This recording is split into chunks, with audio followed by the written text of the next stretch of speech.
L'Organisation mondiale du commerce, OMC, est une organisation internationale ayant pour objet d'administrer les accords commerciaux, de cadrer les négociations commerciales, de régler les différends commerciaux, de suivre les politiques commerciales nationales, de présenter l'assistance technique et la formation pour les pays en développement, et enfin de coopérer avec les autres organisations internationales.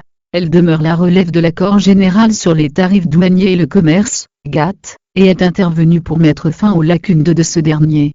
D'emblée, à la différence du GATT, les accords de l'OMC font l'objet d'un package, c'est-à-dire un ensemble d'engagements indispensables, qui s'imposent à tous les membres de l'OMC. Ainsi, ces derniers ne peuvent pas émettre de réserve, mais simplement effectuer une demande de dérogation.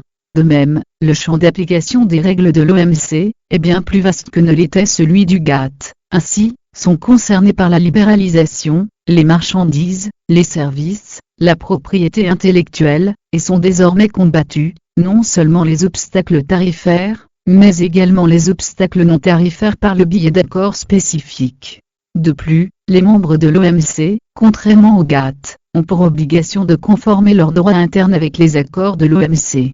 Le système juridique de GATT est un système aléatoire et peu efficace, alors que l'OMC est une organisation internationale bénéficiant de la personnalité juridique, et intégrant un véritable système juridique, qui va s'appliquer à l'ensemble des accords visés par les accords de Marrakech. Aussi, l'un des apports majeurs de l'OMC est le passage du droit international du développement au droit international du partenariat. En effet, le droit international du développement est ce droit apparu avec les accords du GATT dans le cycle de Tokyo, et qui consiste à reconnaître un principe de non-réciprocité des concessions. Arrivé à terme du déclin de GATT, la libéralisation internationale n'était plus uniforme et les concessions n'étaient plus équilibrées. Avec la naissance de l'OMC, le droit international du développement a été progressivement remplacé par le droit international du partenariat. Le droit international du partenariat met fin à la logique d'assistanat. Les pays développés sont dans une logique d'accord de libre-échange.